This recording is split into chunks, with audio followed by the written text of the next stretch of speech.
Welcome student. आज हम पढ़ेंगे पाठ 2 आना मेरे गांव। आना मेरे गांव पाठ में ये आदमी और बच्चे अपने गांव की विशेषता को बताते हैं और अपने गांव में आने के लिए कहते हैं कि हमारे गांव में आओ और यहाँ पे आकर रहो और आनंद लीजिए। यह एक कविता है। अब मैं इसे पढ़ूंगी और आप भी मेरे साथ साथ कविता को दोहराना। कोयल बोले कुहू कुहू, बिल्ली बोले म्याऊं, मीठी बोली सुनना है तो आना मेरे गांव। बंदर कूदे डाली डाली, बरगद देता छांव, शुद्ध हवा घर पाना है तो आना मेरे गांव। बच्चे खेले गुल्ली डंडा, केवट खेता नाव, सच्चा सुख पाना है तो आना मेरे गांव। स्टूडेंट, यह कविता है, आप भी इसे याद करना। अब मैं इसका अर्थ बताती हूँ।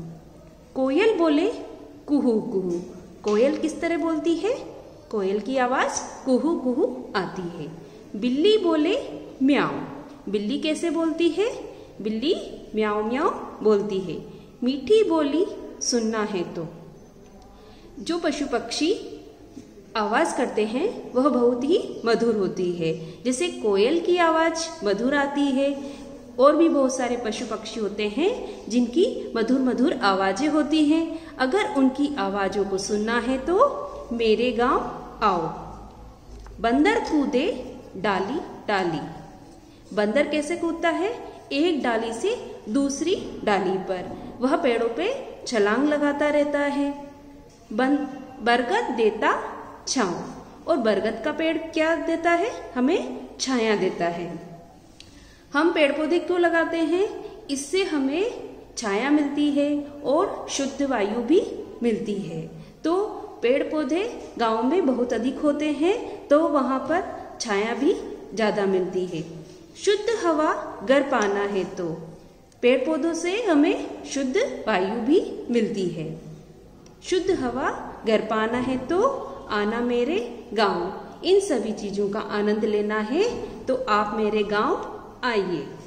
बच्चे खेले गुल्ली डंडा, केवट खेता नाव। देखो आप चित्र में बच्चे क्या खेल रहे हैं? गुल्ली डंडा खेल रहे हैं। केवट खेता नाव, और केवट क्या खेता है? नाव खेता है। केवट नाव को चलाने वाला होता है। सच्चा सुख पाना है तो आना मेरे गांव। सच्चा सुख पाना है, इन सभी का चीज का आनंद लेना है तो आप मेरे गांव आइए। झगड़ा दंगा कभी ना होता, सब बैठे एक ठाव, अपनापन घर पाना है तो आना मेरे गांव। दादा दादी की आशीषें, अम्मा के आंचल की छांव, प्यार सभी का पाना है तो आना मेरे गांव। अब हम इसका अर्थ देखते हैं। झगड़ा दंगा कभी ना होता, हम गांव में सभी मिलजुल कर रहते हैं। यहाँ पर कोई झगड़ा नहीं करता है और कोई लड़ाई झगड़ा नहीं होता है। सभी मिलकर रहते हैं और बातें करते हैं। बैठे सब एक ठाव, जैसा मैंने बताया सभी लोग मिलजुल कर आपस में रहते हैं और एक स्थान पर बैठते हैं और बातें करते हैं। अपनापन घर पाना है तो, सभी सदस्य जैसे मिलकर रहते हैं। गांव के सभी परिवार आपस में मिलकर रहते हैं तो उनसे अपनापन प्रतीत होता है और वह सभी एक जगह बैठते हैं तो बहुत ही अच्छा लगता है। अपनापन पाना है तो आप मेरे गांव आइए। दादा दादी की आशीषें, दादा दादी की आशीषें, परिवार के सभी सदस्य, दादा दादी, चाचा चाची, पापा मम्मी, भाई बहन, सभी लोग मिलजुल कर आपस में रहते हैं और वहाँ पे जो बड़े बुजुर्ग रहते हैं, यदि उनका आशीर्वाद पाना है तो आप मेरे गांव आइए। अम्मा के आंचल की छांव, और यहाँ पर अम्मा भी है तो उनसे भी हमें आशीष मिलता है और उनका भी प्यार दुलार मिलता है। प्यार सभी का पाना है तो, परिवार के सभी सदस्यों का प्यार पाना है तो आप मेरे गांव आइए। स्टूडेंट, हमने आज ये कविता पढ़ी, आप इसको याद कीजिएगा। स्टूडेंट, अब हम इसके अभ्यास प्रश्न देखते हैं। पाठ 2, आना मेरे गांव। आप भी अपनी कॉपी में इसी तरह से लिखिएगा। शब्दार्थ: केवट, नाव चलाने वाला। यहाँ पे शब्द लिखे गए हैं, इसके यहाँ पे मीनिंग है। केवट कौन होता है? नाव को चलाने वाला केवट कहलाता है। आशीषें, आशीष आशीर्वाद। खेता, नाव को पटवार से पानी में चलाना, नाव को चलाना खेता के। ठाव, स्थान। शुद्ध, साफ। निम्नलिखित प्रश्नों के उत्तर दीजिए। पहला है, नाव चलाने वाले को क्या कहते हैं? उत्तर है, नाव चलाने वाले को केवट कहते हैं। प्रश्न नंबर 2, कोयल कैसे बोलती है? कोयल कुहू कुहू बोलती है। प्रश्न नंबर 3, कविता आना मेरे गांव की 4 पंक्तियां लिखो और सुनाओ। आपने कविता पढ़ी, उसमें से जो आपको 4 पंक्ति अच्छी लगी है वो आप यहाँ पे लिखेंगे। उत्तर है, कोयल बोले कुहू कुहू, बिल्ली बोले म्याऊं, मीठी बोली सुनना है तो आना मेरे गांव। प्रश्न नंबर 4, बच्चे क्या खेल रहे हैं? उसका चित्र भी बनाइए और रंग भरिए। बच्चे क्या खेल रहे थे? बच्चे गुल्ली डंडा खेल रहे हैं। आप उसका चित्र भी बनाइए और उसमें रंग भी भरिए। प्रश्न नंबर 5, केवट क्या कहता है? केवट नाव कहता है। प्रश्न नंबर 6, बरगद हमें क्या देता है? उत्तर है, बरगद हमें छांव देता है। प्रश्न नंबर 7, नीचे दिए गए वर्णों को क्रम से लिखिए। जो वर्ण दिए गए हैं उसको क्रम से लिखने हैं। वर्णमाला आपने पढ़ी है तो वर्णमाला के माध्यम से ही आप इसको सही लिखेंगे। ण, ढ, ठ, ड, ट, भ, प, ब, फ, म। उत्तर है ट, ठ, ड, ढ, ण। प, फ, ब, भ, म। प्रश्न नंबर 8, नीचे दिए गए वर्णों को मिलाकर सही शब्द बनाइए। जो वर्ण नीचे लिखे हुए हैं उनका एक सही शब्द बनाकर आपको उसके सामने लिखना है। य, ल, को, तो इसका एक सही शब्द क्या हुआ? कोयल।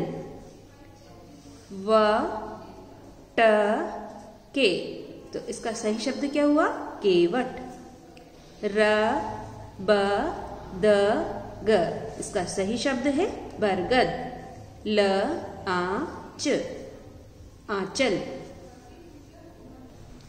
प्रश्न नंबर 9, शुद्ध शब्द लिखिए। यहाँ पर अशुद्ध शब्द लिखा हुआ है, इसको आपको शुद्ध करके लिखना है। कुहू कुहू, आशीष आशीष, सुना सुन्ना, दगा दंगा, गाव गांव, कवेट केवट। प्रश्न नंबर 10, निम्नलिखित शब्दों की विशेषता बताने वाले शब्द लिखिए। यहाँ पर शब्द लिखे गए हैं, इसकी विशेषता बताने वाले शब्दों को इसके सामने लिखना है। एक तरफ आप लिखेंगे शब्द, दूसरी तरफ लिखना है विशेषता बताने वाले शब्द। गाय, गाय कैसी होती है? सफेद। मिर्च, तीखी। टमाटर, लाल। लड़की, सुंदर। प्रश्न नंबर 11, समान ध्वनि वाले शब्द लिखो। यहाँ पर कुछ शब्द दिए गए हैं, उनके जैसे ध्वनि वाले समान शब्द आपको उसके सामने लिखना है। प्रत्येक शब्द के 2-2 शब्द आपको मिलते हुए लिखना है। बिल्ली, गिल्ली और तिल्ली। डाली, जाली, माली। छोर, मोर जोर, ठाव गांव छाव। प्रश्न नंबर 12, ऐसे कौन बोलता है? जो यहाँ पे पशु पक्षी की आवाजें दी गई हैं, उसके सामने आपको पशु पक्षी का नाम लिखना है कि यह आवाजें किस पशु पक्षी की है। म्याऊ म्याऊ बिल्ली, भो भो कुत्ता, टर टर मेंढक, ची ची चिड़िया। प्रश्न नंबर 13, वर्ण पहेली में से उदाहरण के अनुसार शब्द छांटकर लिखिए। यहाँ पर कुछ शब्द दिए गए हैं, वर्ण पहेली में से उसके सामने क्या लिखना है यह आपको छांटकर लिखना है। जैसे लिखा हुआ है दादा दादी। अब यहाँ पे वर्ण पहेली में देखिए दादी यहाँ लिखा हुआ है। नाना तो उसका क्या होता है नानी, चाचा इसका हुआ चाची, मामा इसका है मामी, लड़का लड़की, काका काकी। प्रश्न नंबर 14, नाव और बरगद के पेड़ का चित्र बनाइए। आपको एक नाव और बरगद का पेड़ का चित्र बनाना है। स्टूडेंट, आज आपने पाठ 2 की वर्कशीट को देखा और ये जो अभ्यास प्रश्न है इसे आप घर पे अपनी नोटबुक में करिए। Okay, good bye.